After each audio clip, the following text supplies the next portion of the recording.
como estamos haciendo un paréntesis en las lecciones para tocar algunos puntos relativos a la ofrenda, hoy vamos a ver una segunda lección. Y tiene que ver con un versículo en particular que encontramos nosotros en Hechos de los Apóstoles. Después que la iglesia ha sido establecida en la ciudad de Jerusalén, Lucas, escritor de Hechos de los Apóstoles, nos habla de la conducta de la iglesia en Jerusalén. Hechos 2:42 dice: y perseveraban en la doctrina de los apóstoles, en la comunión unos con otros, en el partimiento del pan y en las oraciones. Este versículo lo usamos para enseñar los actos de adoración de la iglesia. La doctrina de los apóstoles, la enseñanza de la doctrina de los apóstoles, la comunión unos con otros, el partimiento del pan y las oraciones. 4 actos de adoración están mencionados en este versículo, pero son 5. El quinto no está mencionado aquí, lo encontramos ya en otros pasajes, y el quinto acto de adoración es el de la alabanza, los cánticos a Dios. Entendemos lo de las oraciones, entendemos lo del partimiento del pan, la cena del Señor, entendemos lo de perseveraban en la doctrina de los apóstoles, en otras palabras, la enseñanza. Pero a veces para algunos puede tener un poco de dificultad entender cuando dice la comunión unos con otros. Quiero que me presten atención, hermanos, en lo que voy a explicar a continuación acerca de la comunión unos con otros. Como estamos hablando de la ofrenda, a veces pensamos nosotros que el mandamiento de la ofrenda, el tesoro de la iglesia, se originó en 1 Corintios capítulo 16, cuando dice: en cuanto a la ofrenda para los santos, haced vosotros también de la manera que ordené en las iglesias de Galacia. Pero no es así. El tesoro de la iglesia, el fondo de la iglesia, no se originó en respuesta a la apelación de benevolencia para los santos pobres en Jerusalén, como lo leemos en 1 Corintios 16. Sino que desde el principio de la iglesia leemos del tesoro, de las ofrendas y de los gastos tanto en el evangelismo como en la benevolencia limitada. El pasaje en el cual nos encontramos aquí, Hechos 2:42. Leemos de la iglesia en Jerusalén, que los santos, vuelvo y leo el pasaje, perseveraban en la doctrina de los apóstoles, en la comunión unos con otros. Vamos a hablar entonces del término comunión. He colocado aquí el pasaje interlineal español y griego. Como ustedes observan, he colocado en cada palabra en español el equivalente en griego. Y podrán observar que he resaltado en letra roja donde dice comunión, y la palabra griega es koinonía. ¿Por qué he querido presentar este pasaje de forma interlineal, griego, español y griego? Porque nos va a servir en lo que voy a presentar a continuación para que nos demos cuenta de que la ofrenda no se origina en 1 Corintios 16, sino que la ofrenda viene desde el mismo principio de inicio de la iglesia del Señor en la ciudad de Jerusalén. Koinonía, perseveraban en la comunión unos con otros. Comunión es de la palabra griega koinonía. Ahora, ¿qué significa koinonía, que es traducida al español como comunión? Vamos a leer 3 diccionarios griegos, en los cuales se nos explica o se nos define el término koinonía en griego, o como es traducido al español en Hechos 2:42, como comunión. Señor Vine, en su diccionario, dice: koinonía, comunión, tener en común, compañerismo, comunión.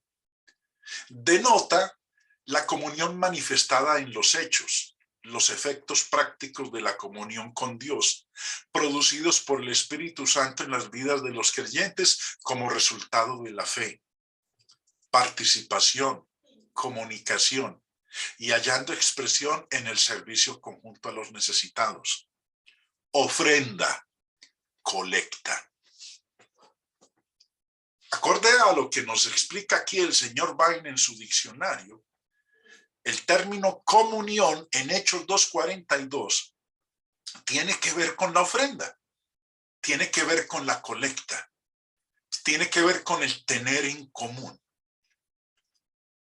El diccionario de palabras griegas del señor Strong nos dice: participación o interacción social o beneficio pecuniario, ayuda, compañerismo, comunión, contribución, dispensación, ofrenda, participación, participar.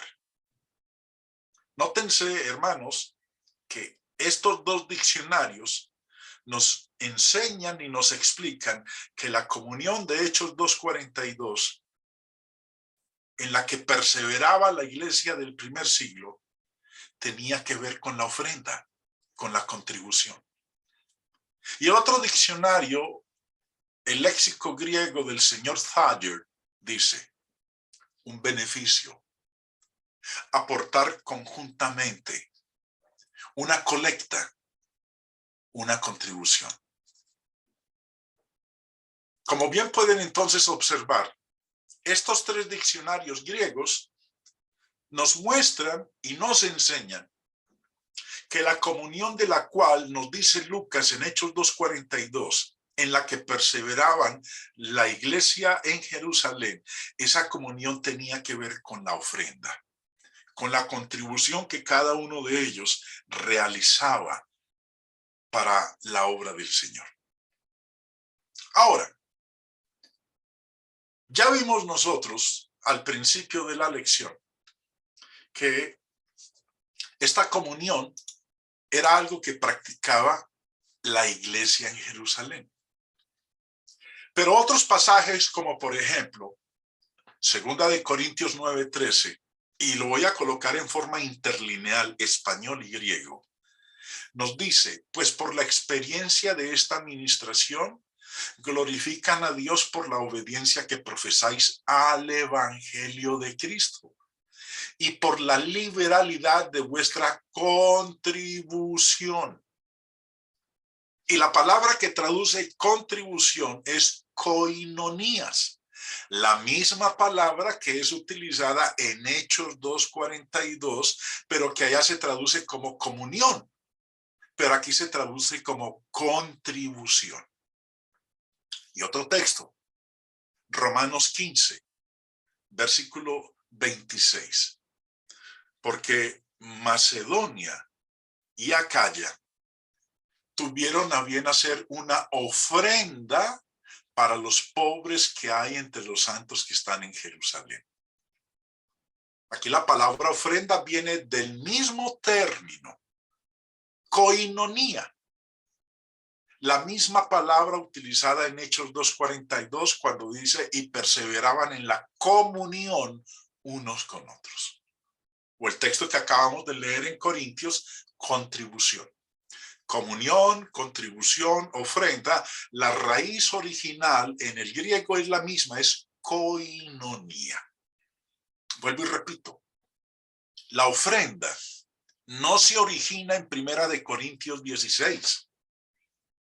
Versículo 1 y 2, cuando Pablo dice, en cuanto a la ofrenda para los santos, haced vosotros de la manera que ordené en las iglesias de Galacia.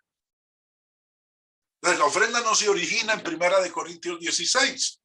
La vemos que está desde el principio, desde el establecimiento de la iglesia. Lo que sí nos enseña Primera de Corintios 16 es la regulación de cuándo traer la ofrenda, que dice cada primer día de la semana. Primera de Corintios 16:2, cada primer día de la semana, cada uno de vosotros ponga aparte algo según haya prosperado. Vuelvo y repito. La ofrenda existe desde el principio de la iglesia, como lo dice Hechos 2:42. La ofrenda no se origina en Primera de Corintios 16:1 y 2. Lo que aprendemos en Primera de Corintios 16:1 y 2 es cuándo es que el cristiano debe presentar su ofrenda. Y como lo dice ahí el Espíritu Santo en Primera de Corintios a través del apóstol Pablo, es cada primer día de la semana.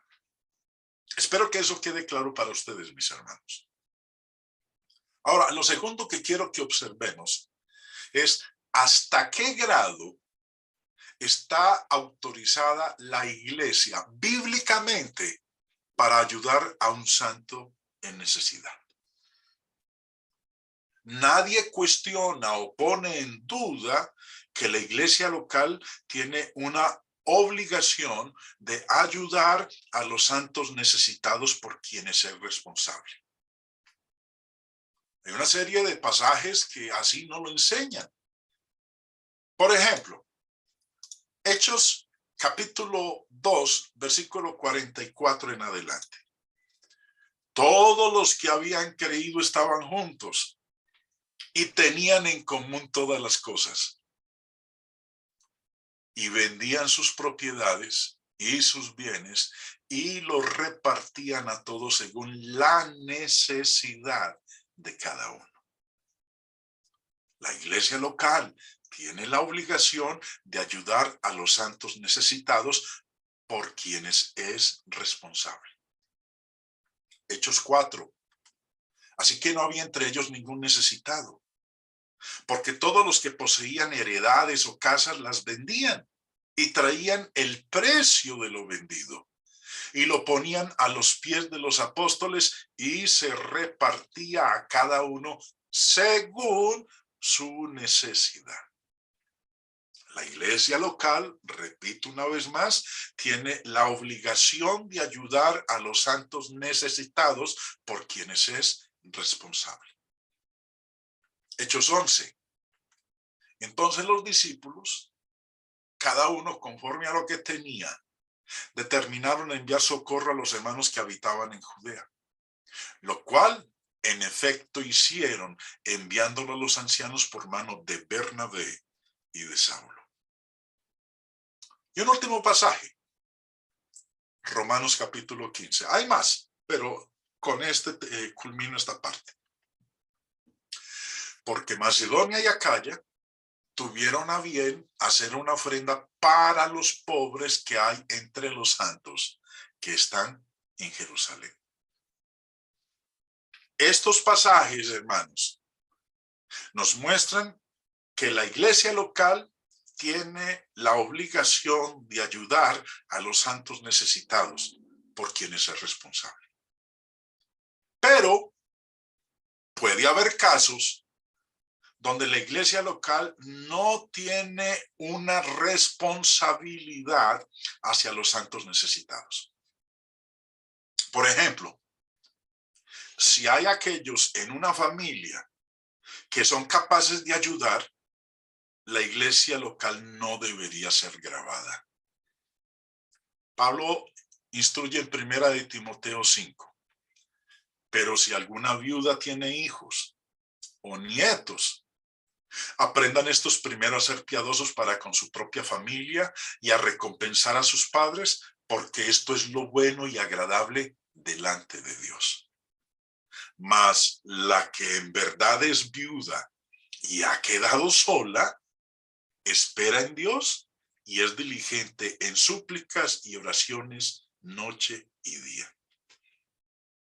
Vemos entonces aquí que el apóstol Pablo está enseñando que la iglesia local no tiene la responsabilidad de ayudar a todos los necesitados.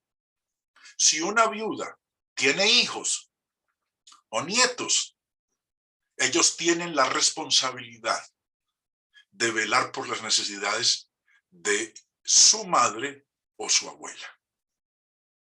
Porque hay viudas que no tienen a nadie. Versículo 5, mas la que en verdad es viuda y ha quedado sola. O sea, pues no tiene hijos, no tiene nietos, al único que tiene es a Dios. De esa se debe encargar la iglesia local. También, como un caso en cuestión, Pablo habla de las viudas jóvenes y dice, versículo 11, pero viudas más jóvenes no admitas. O sea, pues no incluirlas en la responsabilidad de recibir ayuda por parte de la iglesia. Viudas más jóvenes no admitas, porque cuando impulsadas por sus deseos se rebelan contra Cristo, quieren casarse, incurriendo así en condenación por haber quebrantado su primera fe. Y también aprenden a ser ociosas, andando de casa en casa, y no solamente ociosas, sino también chismosas y entremetidas, hablando lo que no debieran. Por tanto, mientras que una iglesia es responsable de ayudar a los santos necesitados, hay una limitación en cuanto a cuáles santos necesitados son merecedores de esa ayuda. Y finalmente dice Pablo en 1 de Timoteo 5:16, si algún creyente o alguna creyente tiene viudas, que las mantenga y no sea agravada la iglesia, a fin de que haya lo suficiente para las que en verdad son viudas. Determinar hasta qué grado una iglesia local puede ayudar a un santo necesitado es el punto de esta parte de la lección. ¿Hasta qué grado? ¿Qué tanto? ¿Cuánto tiempo? Eso es algo que siempre se pregunta por parte de los miembros de una iglesia local. Bueno, hay algunos hermanos que no les importa, pero aquellos que se preocupan por el uso correcto de la ofrenda del Señor dicen, bueno, ¿hasta qué grado la iglesia está autorizada para ayudar a un santo en necesidad? Yo creo que todos estarán de acuerdo en que porque algún miembro de la iglesia desee algo, eso en sí mismo no sería razón justificable para la ayuda de la iglesia. No hay autoridad bíblica para que la iglesia local gaste dinero de su tesoro para simplemente cualquier necesidad que un hermano o hermana pudiera tener. Por dar una ilustración, un miembro de la iglesia puede desear comprar un carro nuevo, o una casa nueva, o ropa nueva, o un anillo nuevo, o un televisor nuevo. Y aun cuando el miembro pudiera sentir que está en necesidad, no estaría dentro de la mira de aquellos santos necesitados para ser ayudado del tesoro de la iglesia local. Estas no serían necesidades para ser socorridas con el dinero del Señor. Las escrituras indican muy claramente que la ayuda será a tales necesidades como alimento, vestido, abrigo o en algunos casos, atención médica. En otras palabras, aquellas cosas necesarias para el sostenimiento físico. La obra de benevolencia hecha por las iglesias en el Nuevo Testamento fue esa que envolvió a los santos que estaban en necesidad física. Hechos 6 es el caso que se nos habla de unas viudas en la iglesia en Jerusalén. Dice el pasaje: en aquellos días, como creciera el número de los discípulos, hubo murmuración de los griegos contra los hebreos de que las viudas de aquellos eran desatendidas en la distribución diaria. Entonces los 12 convocaron a la multitud de los discípulos y dijeron: no es justo que nosotros dejemos la palabra de Dios para servir a las mesas. Buscad pues, hermanos, de entre vosotros a 7 varones de buen testimonio, llenos del Espíritu Santo y de sabiduría, a quienes encarguemos de este trabajo. Preste atención. Para suplir la necesidad de las viudas entre los judíos y griegos, los apóstoles convocaron a la multitud y les dijeron: no es justo que nosotros dejemos la palabra de Dios. O sea, pues, que dejaran de estar predicando, evangelizando, para estar atendiendo las necesidades de las viudas. Por eso les dicen: busquen entre ustedes a 7 varones que se encarguen de este trabajo. Y nosotros persistiremos en la oración y en el ministerio de la palabra. Agradó la propuesta a toda la multitud y eligieron a Esteban, varón lleno de fe y del Espíritu Santo, a Felipe, a Prócoro, a Nicanor, a Timón, a Pármenas y a Nicolás, prosélito de Antioquía, a los cuales presentaron ante los apóstoles, quienes orando les impusieron las manos. De esta lectura quiero resaltar en particular el versículo 2. Los 12 convocaron a la multitud de los discípulos y dijeron: no es justo que nosotros dejemos la palabra de Dios para servir a las mesas. La palabra mesas viene de este original griego, trapeza. Y el señor Thayer nos explica, por metonimia, de lo que se provee sobre la mesa: una comida, alimento. Vemos entonces que la palabra mesas hace referencia a proveer para la necesidad física, alimento, comida. También leemos nosotros en Hechos capítulo 11, y levantándose uno de ellos llamado Agabo, daba a entender por el Espíritu que vendría una gran hambre en toda la tierra habitada, la cual sucedió en tiempo de Claudio. Entonces los discípulos, cada uno conforme a lo que tenía, determinaron enviar socorro a los hermanos que habitaban en Judea, lo cual en efecto hicieron, enviándolo a los ancianos por mano de Bernabé y de Saulo. Cualquier cosa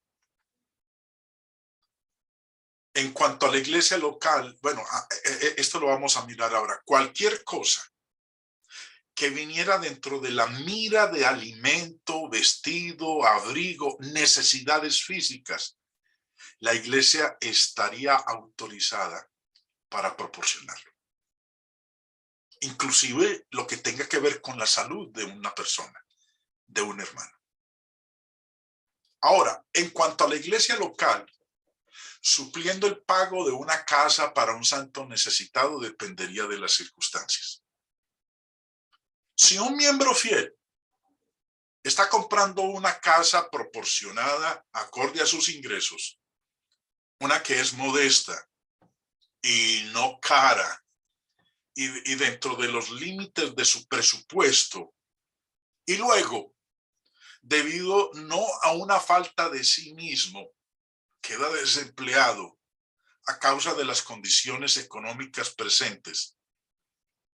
Y sinceramente, está tratando de buscar empleo en tal emergencia. La iglesia donde es miembro puede ayudarle bíblicamente por medio de hacer un pago de la casa de manera que no la pierda. El abrigo le está siendo proporcionado y a su familia en un momento de emergencia. Si esta lamentable necesidad continúa, entonces el hermano debería buscar un abrigo menos costoso. No obstante, esto no siempre es algo fácil de llevar a cabo. Sabemos que hay abusos que se hacen de las situaciones. Por ejemplo, me comentaron de un caso de un hermano que estaba empleado y él y su familia estaban viviendo en una casa bastante costosa. Decidió dejar el trabajo y tomó otro trabajo. Sintió que no podía más, de manera que le pidió a la iglesia que hiciera un pago de la casa por él. Esta sería una circunstancia donde la iglesia no estaría autorizada bíblicamente para conceder esta solicitud. El hermano podía vender su costosa casa y trasladarse a una con un precio más razonable. No debería agravar a la iglesia con el asunto. Y suponga que un miembro está empleado, pero lo que recibe de salario lo gasta de una manera alocada, no sabia. Y luego aparece corto de fondos para el pago de la casa. La iglesia no tiene obligación en este caso. No sería bíblico hacer estos pagos porque solamente daría ánimo a los gastadores descuidados. Desafortunadamente, algunos hermanos son impetuosos y quieren ver el dinero sacado del tesoro de la iglesia para cualquier cosa y toda solicitud que hagan los hermanos. No se detienen a considerar tan cuidadosamente como deberían para qué está autorizada bíblicamente la iglesia a gastar su dinero. En cuanto a la iglesia, haciendo un pago de la casa por un santo, es algo cuestionable. Cuando se considera la ayuda a un santo necesitado, esto debería ser determinado si cae dentro de la mira de nuestra benevolencia. La iglesia local tiene una obligación hacia los santos necesitados. Hay una limitación en cuanto a cuáles santos caen dentro de la calificación para la ayuda del tesoro de la iglesia. El dinero debe ser usado solamente para propósitos bíblicos y no debería ser abusado. El dinero del Señor debe ser usado discretamente y debe ser usado solamente para la obra que está autorizada por el Señor. La pregunta que ustedes la ven ahí en la diapositiva: ¿hasta qué grado está autorizada la iglesia bíblicamente para ayudar a un santo en necesidad? Esa pregunta es una pregunta que merece consideración más cuidadosa de la que probablemente se le esté dando en algunas iglesias locales. Es una área en la cual se necesita que se haga mucho estudio. Hay algunas circunstancias en esta área que deben caer dentro del campo del juicio. Esta es otra razón de por qué los ancianos, donde existan, tienen una responsabilidad tremenda y seria en el desembolso del dinero del Señor. Necesitamos dar una mirada cuidadosa en cuanto a cómo es gastado este dinero. Primero, asegurándonos de que es gastado bíblicamente. Y segundo, que es gastado en la forma más sabia posible. El dinero del Señor no debe ser gastado para todo y para todos los que vengan diciendo que están en necesidad. Espero, hermanos, que esta corta lección nos ayude a todos nosotros en lo que tiene que ver con el manejo de la ofrenda.